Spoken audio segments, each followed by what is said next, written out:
Saludos amigas, amigos, ustedes sintonizan Acento TV y este es su espacio de entrevistas y comentarios a partir de ahora.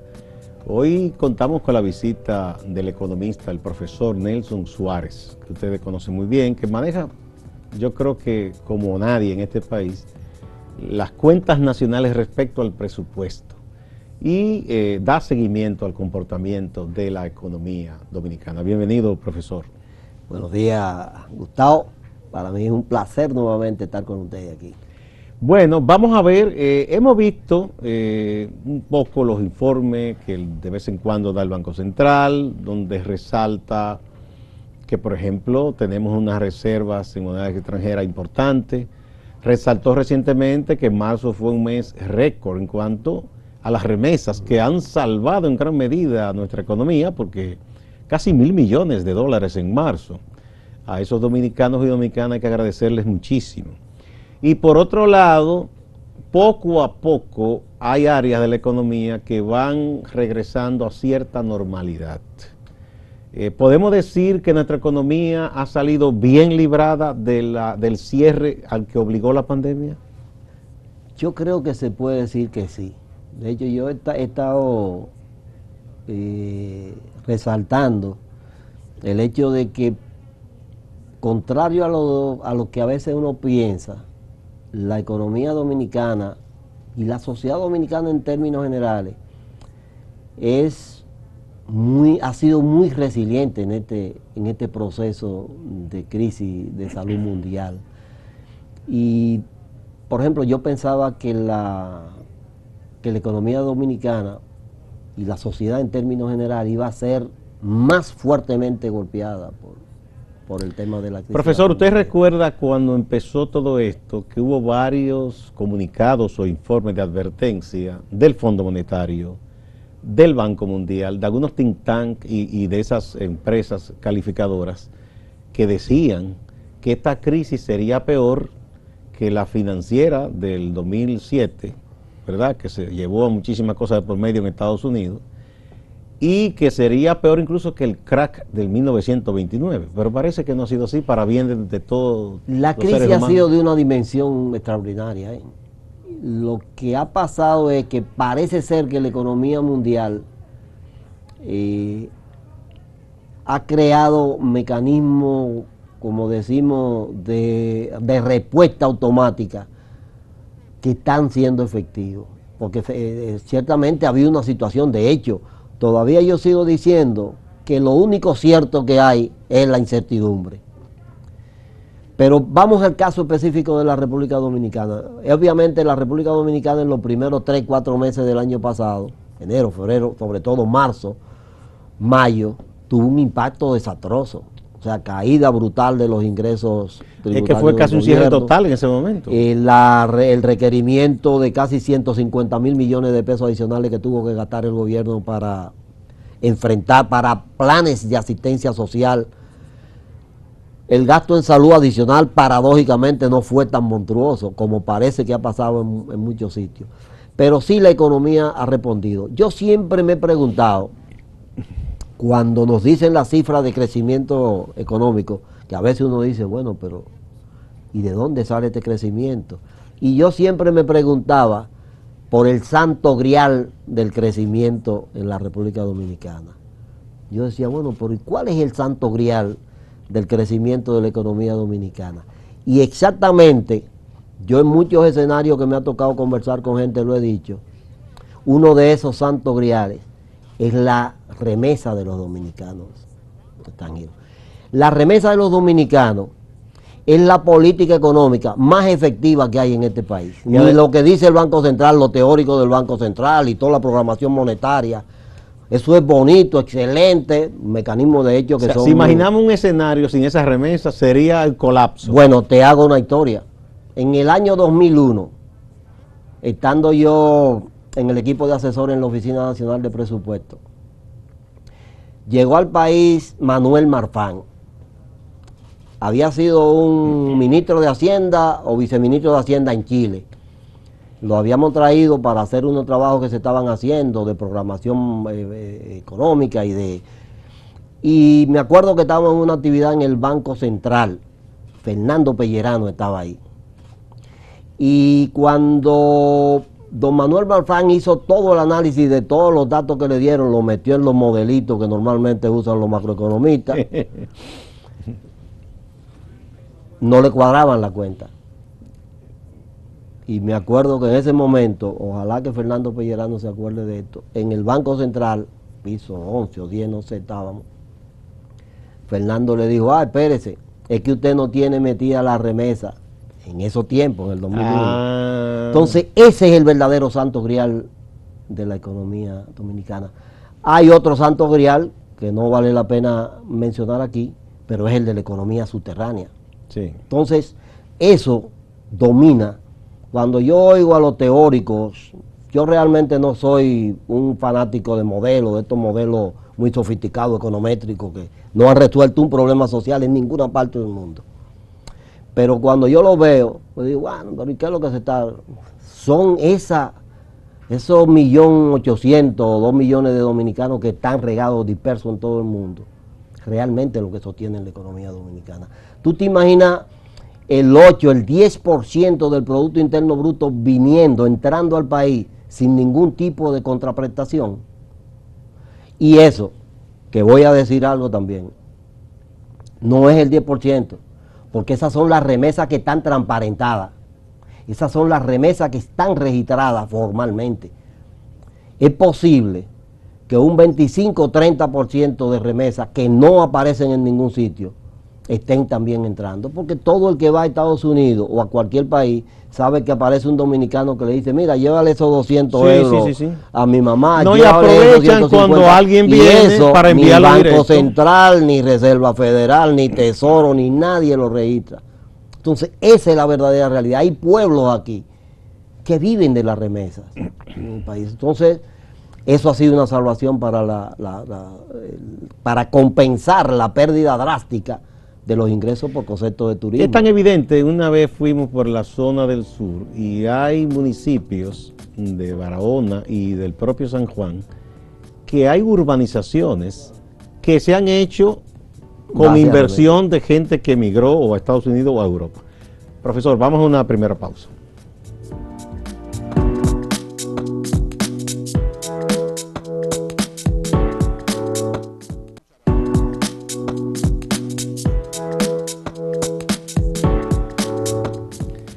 La situación de la economía dominicana que, contrario a lo que se pensaba hace un año, no marcha tan mal.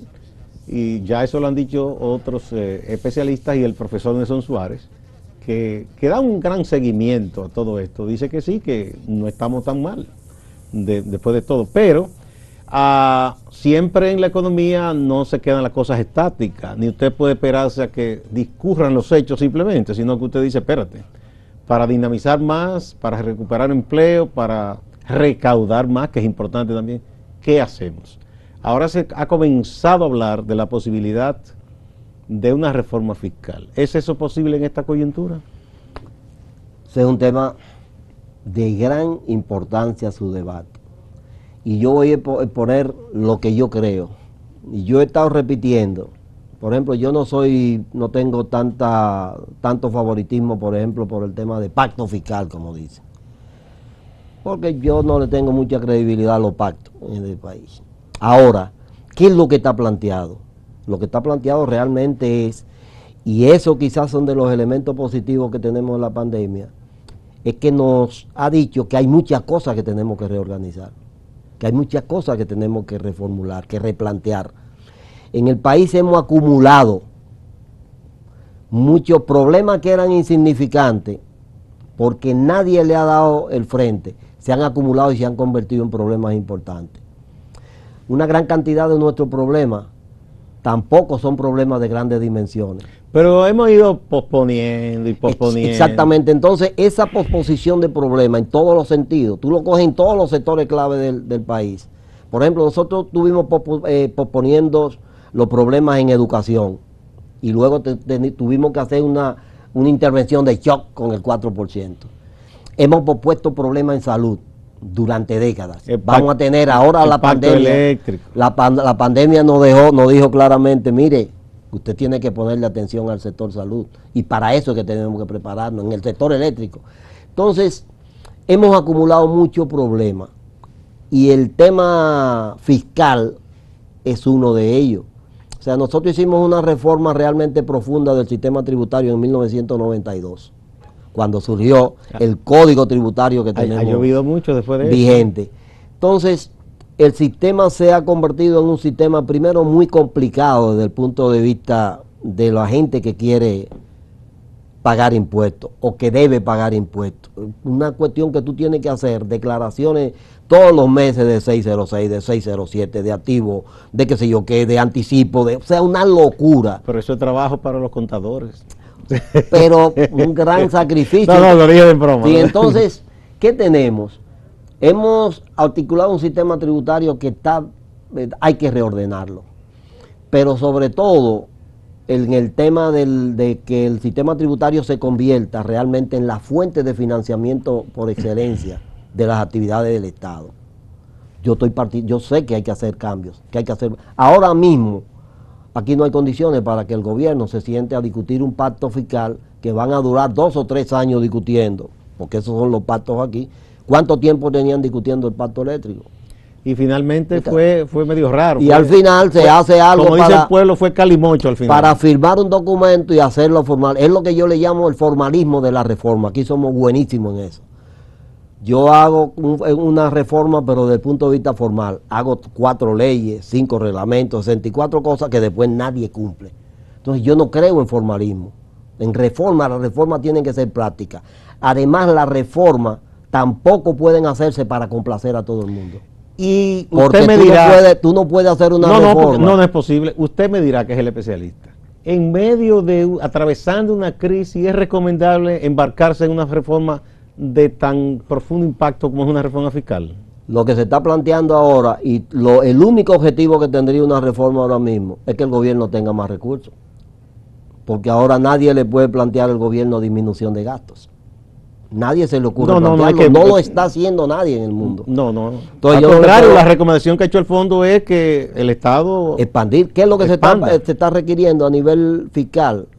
Que los estados tienen que tener más fuentes. ¿Cómo lo hemos conseguido? Lo hemos conseguido a través de un aumento extraordinario del endeudamiento. De hecho, en el año pasado, el endeudamiento fue de 8.500 millones de dólares, un récord en los últimos 20 años en aumento del endeudamiento del país. No había otra opción. Y lo más probable es que este año se tenga también que cambiar. Bueno, este año también hay una proporción. Ahora, ¿qué pasa? No es sostenible ese endeudamiento.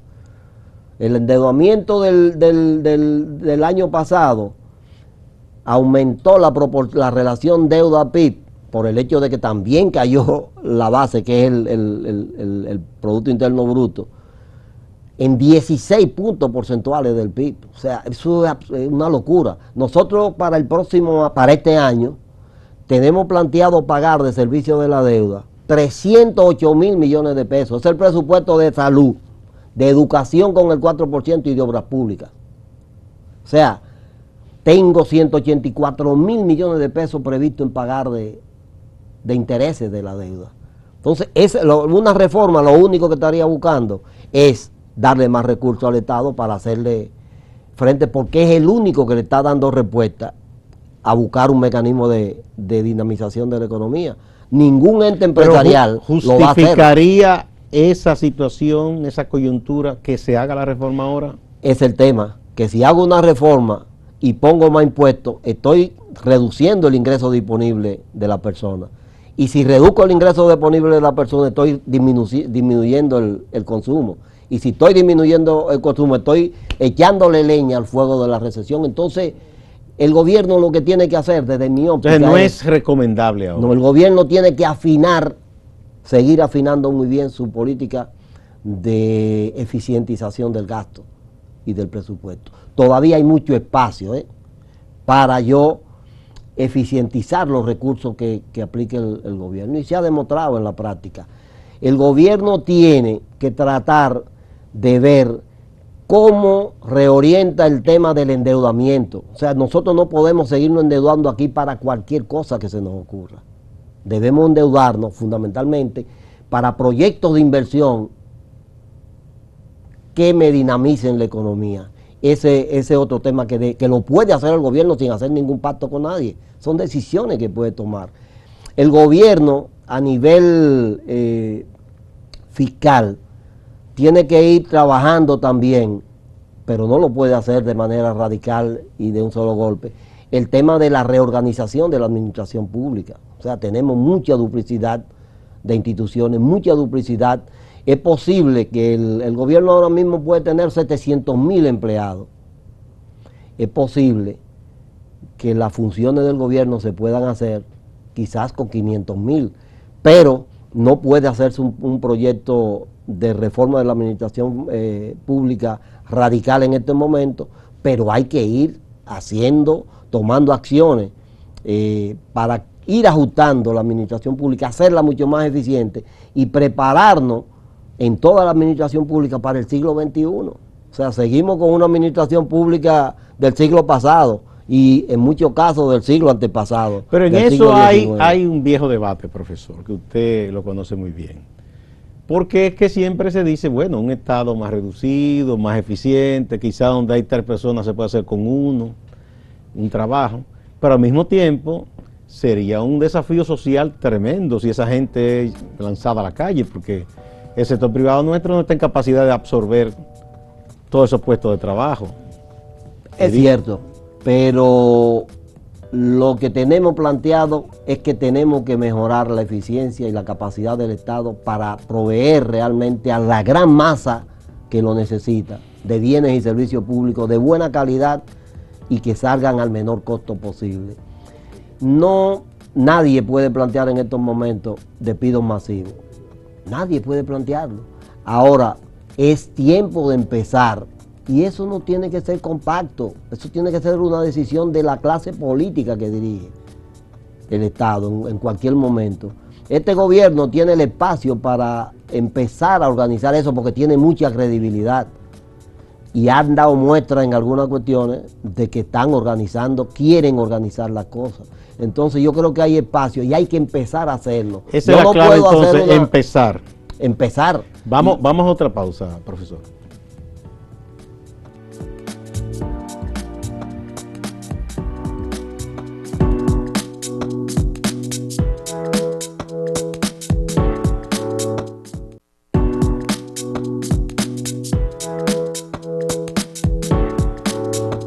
El economista y profesor Nelson Suárez es nuestro invitado de este día. Bueno, recapitulando un poco, lo de la reforma fiscal no es el momento adecuado. La economía está mejor de lo que muchos pronosticaron que iba a estar. El asunto es cómo dinamizar el proceso de reapertura. El presidente ahora mismo está en España y es una de las grandes apuestas nuestras el turismo. Y España es el mayor inversionista en ese renglón.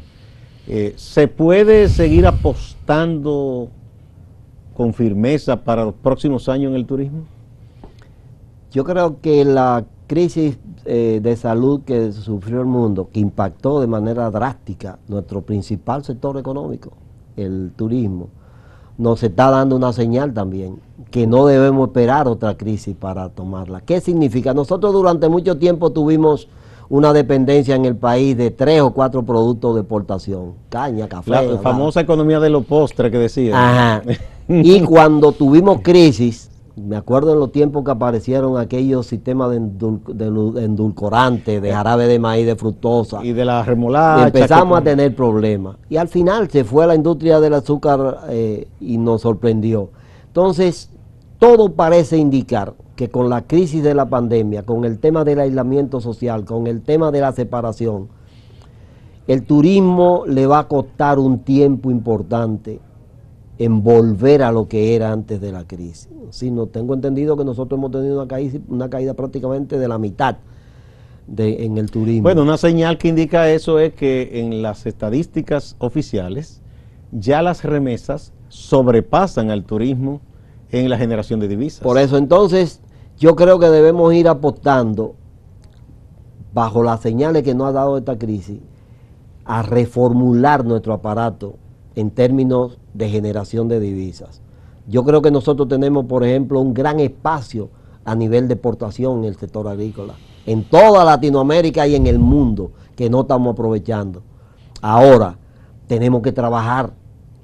He visto algunas intervenciones, por ejemplo, del ministro de Agricultura, que me parece una persona, no lo conozco, pero me parece una persona que domina su área muy bien, donde él está diciendo una serie de cuestiones que hay que hacer, de eficientización en el tema de la producción agrícola.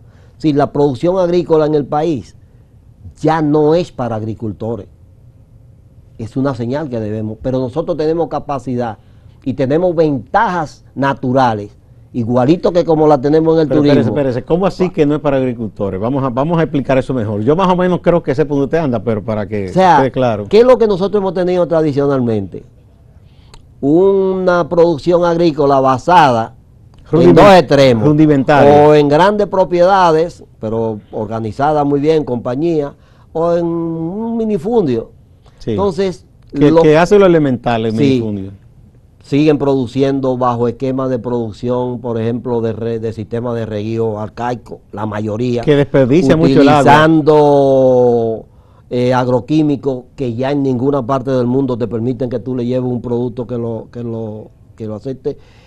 Siguen produciendo, entonces ya la producción agrícola no es para agricultores, es para empresarios, es para gente que piense en función de eficiencia. Pero esto no quiere decir que se desplace al hombre y a la mujer del campo. No, por Dios, al contrario. Los incorporen a la modernidad. Se tienen que incorporarse a la modernidad, porque el que no lo hace en estos tiempos no va Mire, a llegar. ahí hay un nicho importante que yo creo que nos hemos ganado un aval, que son los productos orgánicos. Por ejemplo, el cacao nuestro, chocolate, que viene de productos orgánicos. El cacao tiene un reto ahora mismo. Hay un nicho importante en Europa, el banano orgánico. El cacao, vamos a poner el ejemplo. Y el café, que aunque tuvimos que pedirle prestado una plántula a los vietnamitas, sí, pero se está haciendo un esfuerzo importante. Sí, precisamente el cacao. Por ejemplo, ahora el cacao orgánico, hay en agricultura lo que le llaman todos los temas de trazabilidad. Los europeos están exigiendo trazabilidad, y para yo tener trazabilidad yo tengo que organizar a todos los 8. O sea, en toda la cadena tienen que cumplirse unos requisitos. Unos requisitos, no, y tener, y que yo pueda darle seguimiento y saber en qué finca lo hizo, cómo sí, está justificada geográficamente, geolocalizadamente esa finca, quién la transportó, si el sistema en que me lo transportaron no hubo riesgo de contaminación. O sea, entonces, no basta que el producto digamos que el fruto crezca en la tierra de manera orgánica. En la cadena de cosecha, empaque, tiene que cumplirse esas exigencias. Te hago una confesión. Yo personalmente ahora, que nunca en mi vida he sido agricultor, me he metido agricultor. ¿Se compró una tierrita, profesor? Ya hay una parte yo tengo una casa en Constanza y atrás hay 2 tareas y media. Pero a mí me sorprende. Yo he estado metiéndome a producir. Ahora mismo hay sembrado papa y posiblemente voy a sacar de esas 2 tareas y media cerca de 3.000 kilos de papas. Es mucho. Sí. Un rendimiento excelente. Ahora, eso está hecho no con el señor que me lo atiende allá, mi amigo Rafa, sino porque yo me he metido a inventar, compré mi sistema de riego, hice mi sistema de acumular agua. Entonces, y estoy, de hecho, una confesión también pública, tengo un hijo, 2 hijos que están apostando a empresarios agrícolas y no tienen que ¿Les gusta la producción agrícola? Están metidos, están tratando de desarrollar un proyecto. De hecho, hay un proyecto que aprovecho aquí para hacer la publicidad en el espacio, que el hijo mío más pequeño, que es el que está más entusiasmado con esto, le llama Evoluciona RD, que es un proyecto fundamentalmente dirigido al área de la agricultura. Con una visión más moderna. Sí, con una visión. Y qué bueno que se haga en esa zona, porque esa zona estuvo muy afectada por el excesivo uso de agroquímicos. O sea, que se tomaron medidas para liberar ciertas zonas que no debían. Entonces, ¿qué es lo que estoy diciendo? Son de las cosas que debemos ir reordenando. Ya la economía dominicana no puede volver a caer en el tema de un producto o un sector en el cual descansa toda la economía. Por ejemplo, nosotros estamos descansando ahora mismo en la remesa de los dominicanos del exterior. ¿Qué va a pasar? si hay una crisis a nivel internacional que afecta la capacidad de ingreso. ¿Qué nos ha favorecido? Que Estados Unidos ha implementado 2 programas de asistencia. Ahora mismo tiene uno casi de 2 billones. Eso ahorita se acaba. Va a llegar un momento en que eso no vaya, entonces vamos a volver al nivel. Y si nosotros no estamos preparados para compensar esa caída del turismo. Por ejemplo, del turismo, ¿qué se podría hacer para que a futuro no sea de tanto impacto una crisis así que obligó al cierre? Lo primero es que saber que hay muchos países que están haciendo lo mismo que nosotros con el turismo. O sea, porque estamos compitiendo iguales. Ajá, entonces eso es lo primero, de manera que yo tengo que crear entonces en un turismo especializado. Que ofrezca algo distinto. Sí, un turismo, por ejemplo, de salud, que creo que aquí han implementado. Se está empezando. Una serie de turismo de clústeres tiene un nombre que no me acuerdo ahora. Le llaman turismo boutique. Sí, ¿para qué? Para que ya no sea solamente concentrar a la gente en un espacio, que ya nadie quiere estar junto con nadie, hasta que no haya una inmunización como de rebaño, como dicen ahora. Porque nadie, entonces nosotros lo que tenemos que hacer, y a mí me preocupa mucho que en el país normalmente no somos previsores, no estamos, es más, me preocupa lo que yo siempre llamo de la ausencia de paranoia constructiva. Nosotros somos muy conformes con lo que tenemos. Cuando yo oigo los anuncios que hacen las fuentes oficiales, Banco Central, el mismo gobierno, economía, sobre la situación, es como para que nos quedemos ahí. Ok, yo digo, mira señores, hemos sorteado esto bien, la economía está nuevamente readecuándose después de caer un 6.7%. O sea que nosotros tuvimos que, no fue un 6.7, fue un 11.1, porque yo caí de 5.1 que crecí el año pasado a menos 6.7. Entonces yo tengo que recuperar ahora 11 puntos porcentuales de crecimiento. Todavía yo crezco este año a 6 y estoy en déficit, no he vuelto a la posición anterior. Entonces, es lo que llaman ustedes un repunte. Sí, ha habido un repunte, pero sí, no es que se ha recuperado. Pero a veces yo oigo a las autoridades económicas, a la autoridad del gobierno, en un discurso que es bueno para fines de optimismo y eso, pero que no veo la previsión de decir, miren, estamos bien, pero hay que decirle a la gente, hay que trabajar para que estemos mejor. No es que vamos a estar bien. Yo no puedo salir de una situación si no hago esfuerzo por salir de ella. Muchas gracias, profesor. Yo creo que siempre es gracias a ti, claro su punto de vista y ayuda mucho a entender cómo marcha la economía. Qué bueno, le deseamos suerte como productor agrícola ahora. A ustedes también, amigas y amigos, gracias y no se vayan, que hay más en Acento TV y Acento Portal.